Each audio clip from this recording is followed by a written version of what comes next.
Today on Game Life, ubiquitous internet presence, Veronica Belmont. She's everywhere, and now we've got her here.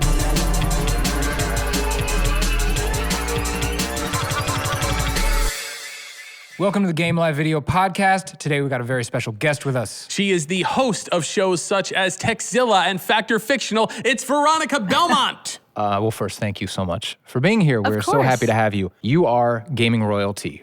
Your mom was a VP? Yeah. At Coleco? She was VP of corporate communications, Okay. But she was in charge of all the campaigns for ColecoVision and yeah. So I had a ColecoVision way back when. I got a lot of toys when I was kind of spoiled. The house You was did. swag central. You must have had like every Cabbage Patch Kid. I did. We still have a basement full of Cabbage Patch Kids, which is kind of creepy if you visit my house. I bet it is. Like their eyes are looking into my soul. But it was a very cool way to grow up. And that really like kind of kicked off my love of video games as a kid. So how is that manifesting itself today? Kind of what are your gaming tastes? What are you playing now? I'm still on Infinite. I'm still playing BioShock Infinite. I'm still on Infinite too, this so we won't talk about that. Okay, we won't. No spoilers. Oh yeah, no BioShock Infinite spoilers because you guys. It's been a need to long time coming. Get your stuff together, basically. Yeah. Totally. Well, I actually kind of started a bit of a firestorm on Twitter because I started talking about the race elements in the game and how, a lot of reviewers made kind of a big to-do about how forward-thinking it was that they introduced race as a theme when a lot of other video games don't do that. But I found it to kind of be a shallow take on it, more of a set piece rather than an issue that was being dealt with. And people were like, well, it wasn't really supposed to be dealt with. It's just supposed to be a sign of the times, which I understand. But then I think people maybe shouldn't have made that much of a point about it. The fact that it's being going through. engaged in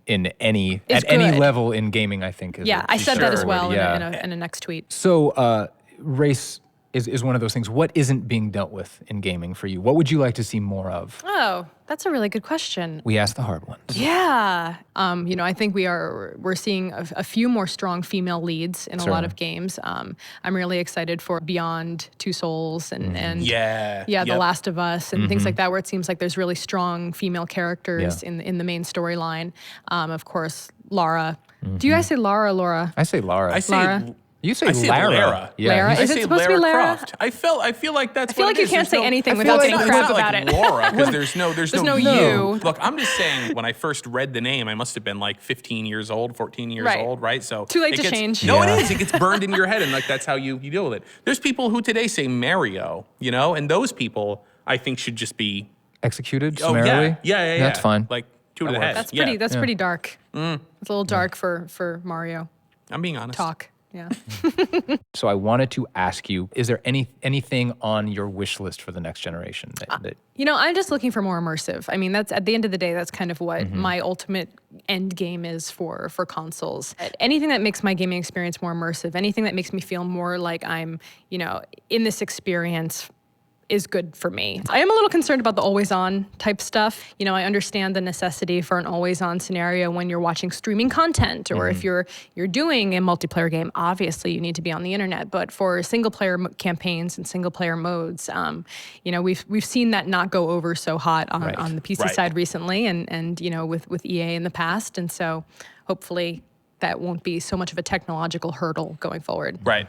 So many questions that hopefully we're going to get answered really soon as we get closer and closer to E3, maybe even a Microsoft event later this month. But we have been talking here at the Game Life video podcast with Veronica Belmont, geek royalty and star of Techzilla and star of many other things. Yeah, and you have a mere 1.5 million Twitter followers. So if you want to add yourself to the giant shambling horde that is Veronica Belmont's Twitter crowd, that's at Veronica, correct? It is, yes. Veronica Belmont, hardest working person in technology. Check her out.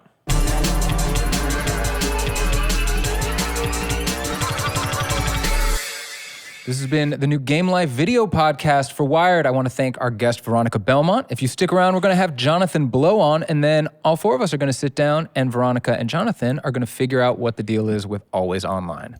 To the death. No. No? No.